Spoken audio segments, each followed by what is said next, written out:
ونقلك بخير حاطنا إيرو بو كتابخانة كردي وبانيلا لسر تلفزيون كردي يا كتابخانة كردي لستوكهولم وهروها كوملا نويسكارين كرد للسويدي بمناسبة روجا روجنامه‌گری‌یا کردی کو ایرو یا سازدکه د چارشوفیا چالاکین گریدای روژا روژنامه‌وانیا کردی دو روژنامه‌وانین کرد که خودی پاشبنگهک اکادیمینه و ازمونک دریج در روژنامه‌وانی دهنه کار کانالین کردین ازمانی خست نبن روناهی و شیوه کار وان د چارشوفیا زانستا راگهاندنه ده دبر چاوان را درباس کرن. اکرم اونن کوپلیا دکتورا در روژنامه‌وانی دهه و در رادیو روسیا دا کارمند بشه کردیه دکاری 37 کانالین کردین ازمانی بجمره 25 کانالین هریمی و 8 کانالین کلبر وبونینه. 608 کانالین رادیو و 408 کووار و روزنامه 3 کانالین رادیو و تلویزیونان لباشور کردستان به دستور کار دکن. انسان بفکره که الولاته کی 30 رادیو و تلویزیون به دستور کار بکن. گله غریبه. اگر بگوتن کورسان کار دکن مریه بگوتن کورسان کار دکن. غریبه ایست. به لیسنس الولاته کی تلویزیون و رادیو دستگاه خانی کی ولی کار بکن کس hayal yetine yani hep vasi ki em civata xone maqatane ki herkes dikarin civata me şxwar crida baveje nebuna rojnamevanên pispor weke yek ji kêmasiyên televizyonên Kurdî hat binavkirin. Çêkirin û pêşkêşkirina zanyariyan, bernameyên şîroveyê û bernameyên wêjeyî weke sê beşên bingehî di piraniya kanalên ezmanî de hatin binavkirin. Tenê dabeşkirina demê li ser van her sê cûreyan di navbera kanalan de ciyawaz e.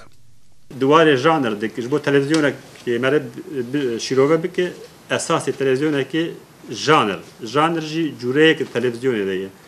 Cûreyê televizyonê de mirov dikare da beşî sê qisma bike beşê ê informasyonî beşê ê analîzê û beşê wêje û lîteratûrê.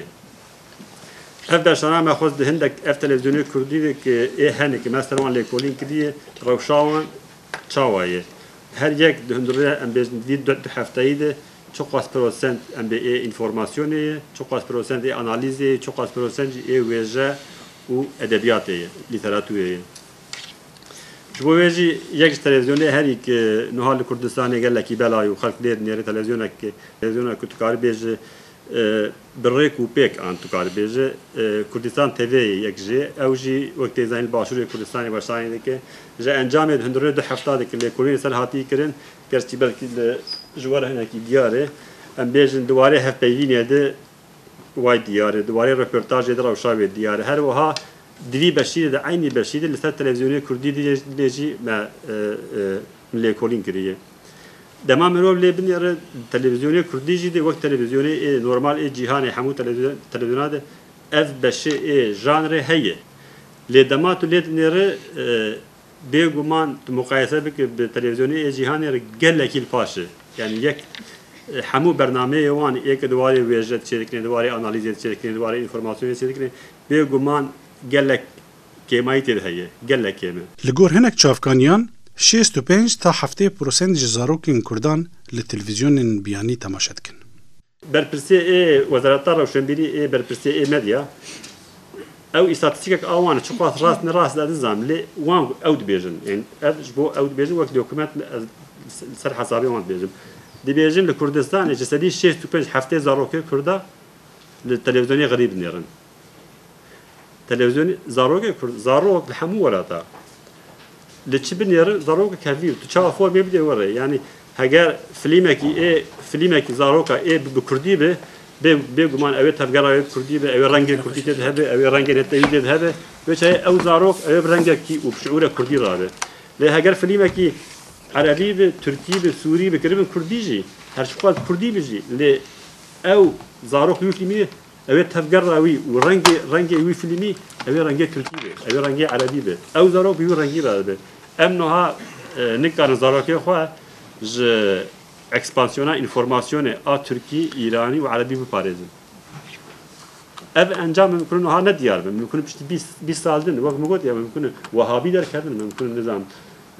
Türk İslam Sentezî Kurdistanê xort ew encam piştî 30 sal din rêz be. Yani ji bo wê de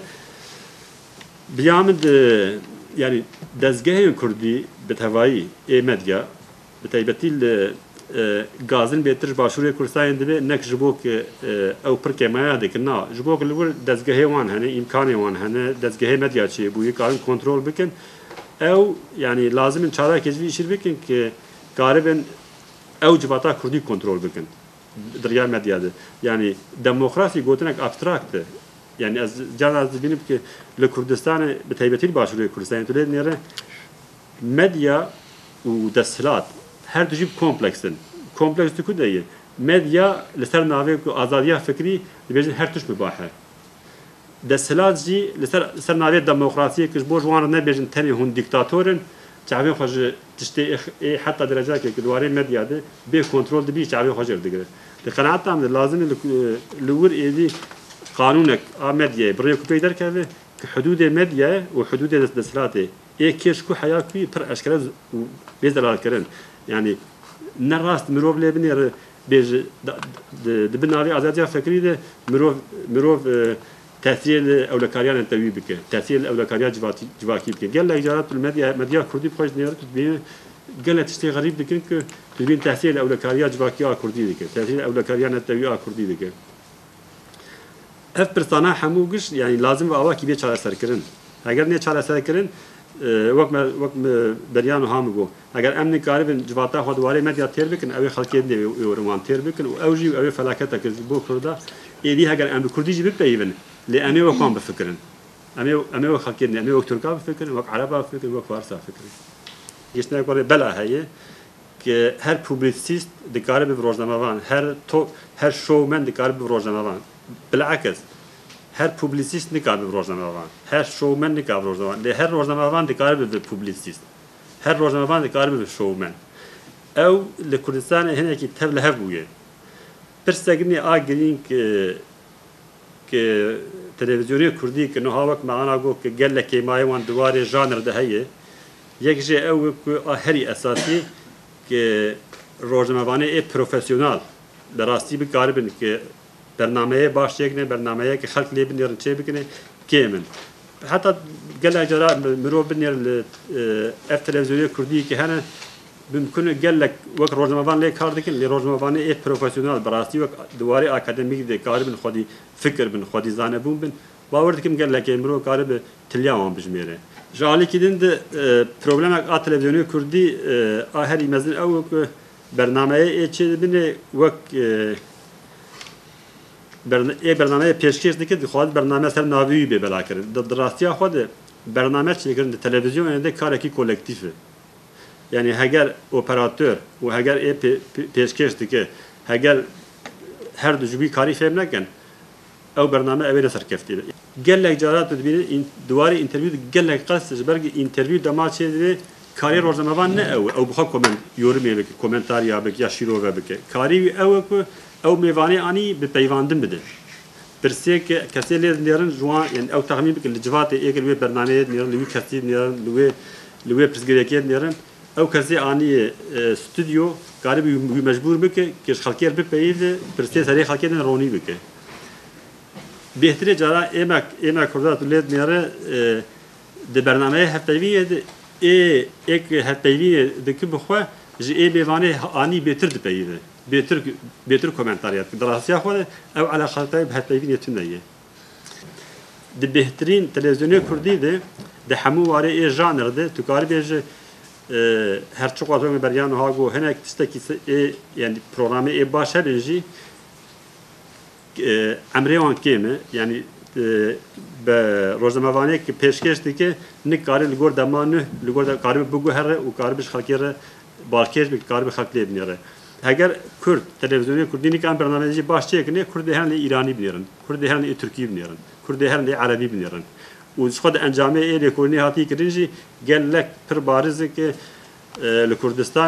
لکردستان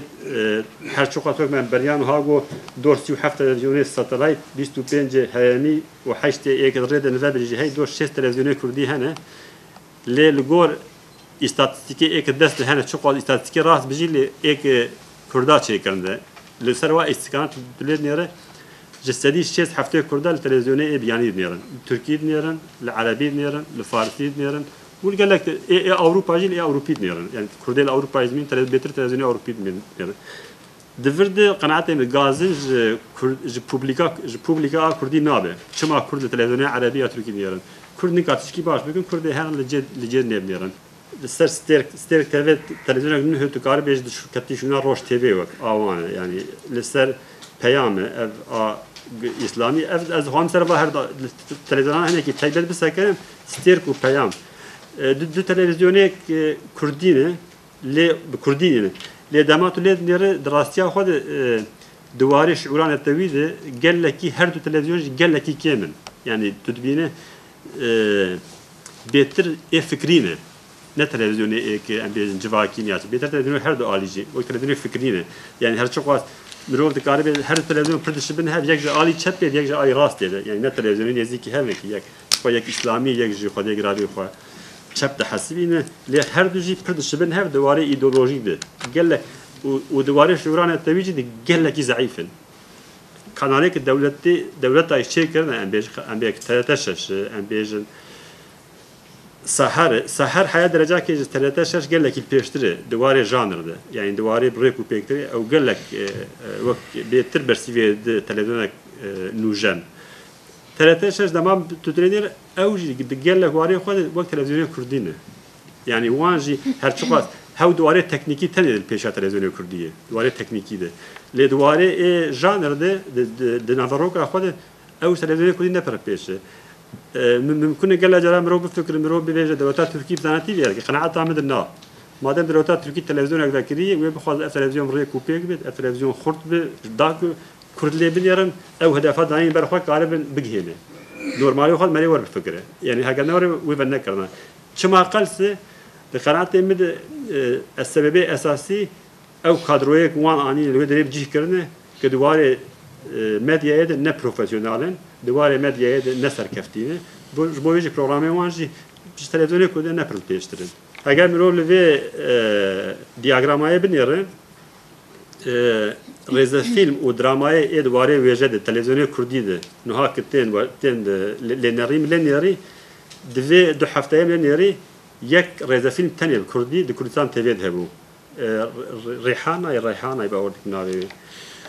ایدنه همو رز فیلم ایرانیه ترکیه کرد کردی حتی سورینه کرهینه کردی لگور استاتستیکا هاتی کرد جستدی 15 کردیه جستدی 85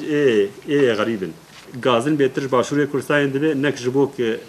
او پرکه ما دکنا جبوک لگور دستگاه وان هنه امکان وان هنه دستگاه مدیا چی بوی کارن کنترل بکن او يعني لازم ان شاء كذي يصير بكن كقاربا او جبهات كردي كنترول بكن دريا مدياده يعني ديمقراطي قلتلك ابستراكت يعني از جانا بيني بك لكردستان بتهيبتي باشوري كردستان تولد نيره مديا ودسلات هر دوجي كومبلكسن كومبلكس تكوديه مديا لسر ناوي ازاديه فكري بيجن هر توش مباحه دسلات جي لسر ناوي ديمقراطيه كش بوجوان نبيجن تاني هون ديكتاتورن تعبين خرج تشتي حتى درجات كدواري مديا ده بي كنترول دبي تعبين خرج دغره القناعه تام لازم لور ايدي قانونك مديا بريكو بيدر كذا حدود مديا وحدود دسلات كيش كو حياكي بر اشكال بيزدلال كرن بس ام كرد فكرين ك مديا به هدفه هر کس تلویزیون به رادیو به غازه به کی چی وده که هدف اکانجه هیه دخوازن جوابی بگن هدفه که اوجبویجی کاری که ورد کن لمعلسه ده تلویزیون کردی وقت یاجی ام بیجن دزگه مدیا ایک کردی که همبری جبو کار به جوابا کل سر نگاه بگیره دواره شوران التویج دواره اولکاریا جواکی ده او چیزی که ورنا فکرن دبین قی مدیا هما مرا کی چاپ که ورد دمشه اف انجام رای که اف فیلمانی که ایرانی چه دکنه ترک چه دکنه عرب چه دکنه یا او هر چقدر فیلمی ممکنه درامایی رضا فیلم لی دریافی فیلمی خوش تاثیر جوابا کرد دکن بيجو من قال لك غازن دبي جارنا دبي يجين كخدي قرابي كرد التلفزيوني غريب نيرن قناعت عم بده غازن جواتا كردنا بغازن متر تلفزيوني كردي قراوين او شو غازن عارفه لكن كما كرد وانا نيرن جماعه كرد herkes مالا خويه البروغرام نيرن كيفا يجرنه او هر سر بروغرام اگنه او يا بهتر ايدي روزنامه‌وانه كردي گردای و لازم روزنامه‌وانه كردي ايدي ام قاربن مدیاک نتوی آنجی مدیاک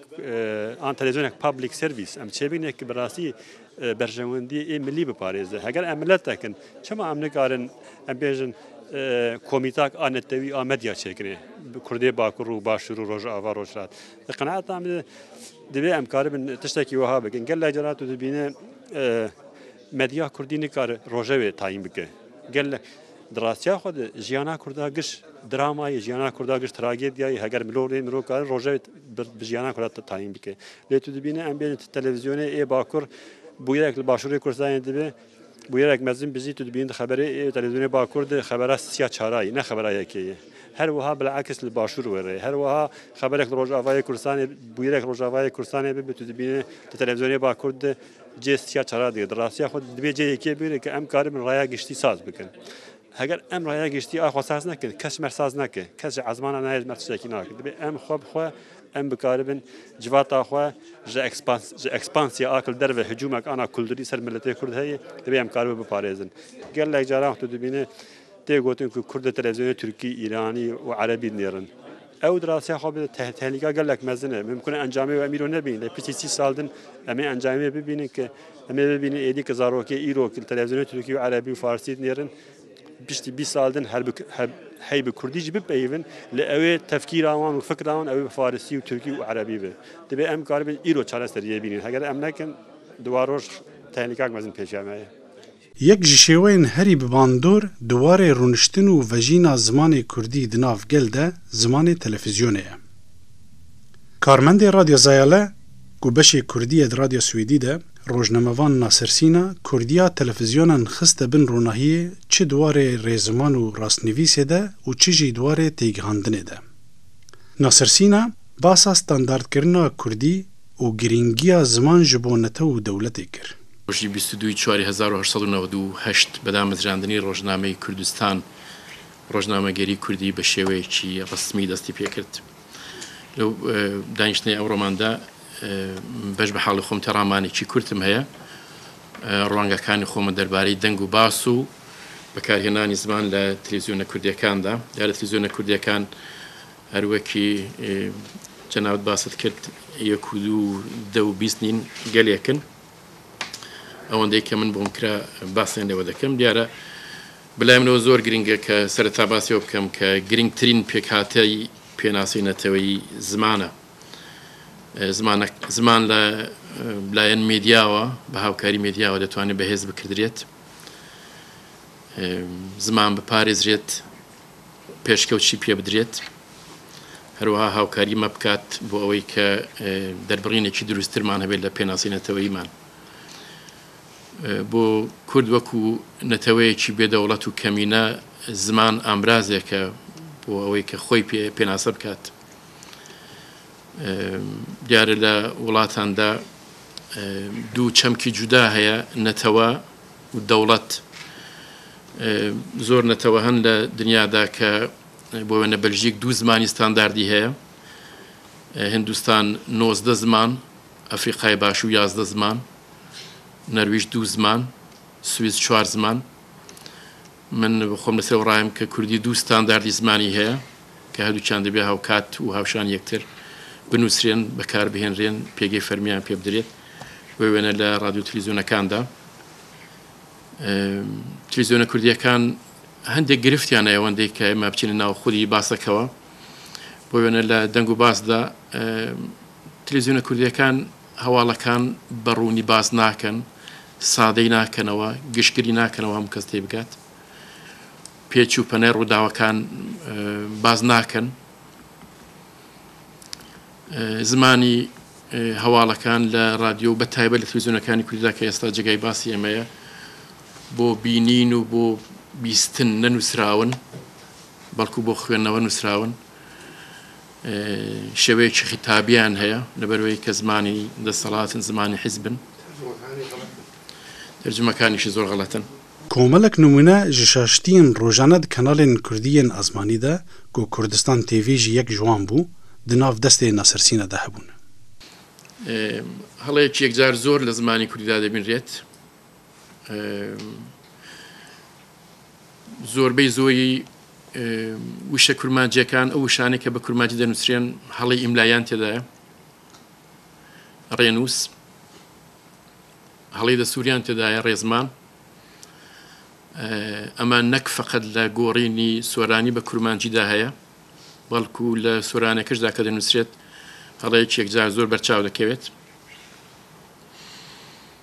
هۆیەکە ئەوەیە کە هیچ ناوەندێکی زمانەوانی بۆ هەڵەگری بۆ تەرمسازی بۆ ڕاستگوتن لە تەلەڤیزیۆنە کوردیەکاندا دانەنراوە ئەمە ڕۆژنامەی هەولێرە کە ئێستا دەیبینن ئاگاداریەکیان داوەدیانەوەی کەسێک تەعین بکەن ئەو کەسە دەبێت تەمەنی 25 ساڵ نەبێت بەڵام دەبێت زیاتر لە 15 ساڵ پێشینەی کاری هەبێت ینی بە 10 ساڵی چوو بێتە ناو کارەوە بۆ وێنە تابلۆیەکی ناسراوی لە سلێمانی قوتابخانەی مەولانا خالیدی سەرەتایی نەک قوتابخانەی سەرەتایی مەولانا خالید ئەمە لۆگۆی فەرمی حکوومەت هەرێمی کوردستانە لەگەڵ لۆگۆی سەرۆکایەتی هەرێمی کوردستان بۆ عەرەبەکەشی ئاوایە ئیقلیم بە هەمزەیە نووسراوە کە لەسەرەوە ئەو هەیە بۆ لۆگۆی حکوومەتی هەرێم بە عەرەبی ئیقلیم لە خوارەوەی نووسراوە ینی دەڵێ بەڕاستی کەسێ نییە ئاگاداری شتانە بێت کە کامیان ڕاستە چی دەبێت ڕاست بێت چی ڕاست نەبێت لاستێکی ئاو بەرزدا کوردستان تیڤ بەهۆی سەرپێچی ئاسایشی هەولێر کۆگایەکی گەوری دەرماندا دەخات زۆر زەحمەتە بەڕاستی تێبگەی چییە بەڵام مەبەستیانەوەیە کە ئاسایشی هەولێر کۆگایەکی گەورەی دەرمانی بەهۆی سەرپێچی داخست جەماوەر بە پەلە چی سلێمانی لە گەڕێکی ڕاپەڕین و دەوروبەری بەفر دەبارێت دەڵێ تەنیا لە گەڕێکێکی سلێمانی بەفر دەبارێت لە بەشەکانی تر بەفر نابارێت ئەمەش هەواڵێکی بە پەلەیە کە تەلەڤیزیۆنی جەماوەر کردوویەتی سیر بکەن خودی جەماوەرەکەش کە نووسراوە لەباری لاتینیەوە هەڵەیە نووسراوە جاماوار یا ژاماوار ئەگە بەتێ بخوێنیتەوە کوردسات هەڵبژاردننی ئەندازیارانی تەندروستی کە مەبەست ئەوە نییە ئەوە مەبەست ئەوەیە کە هەڵبژاردننی ئەندازیاران تەندروست بووە ڕێکوپێک بوو بەبێ هەڵە بووە بە جۆری ئەنجامەبەرایەکان لیستی ئەندازیارانی کوردستان سەرکەوتنی گەورەی بەدەستێنا بەڵام تیترەکەی نووسراوە هەڵبژاردننی ئەندازیارانی تەندروستی کوردستان تیڤ تەوەر ئەنجومەنی نوێنەران کۆبەوە بۆ ئەوەی کۆبێتەوە لە قسەکانی خۆمدا ویستم زۆرتر گرنگی بدەن بە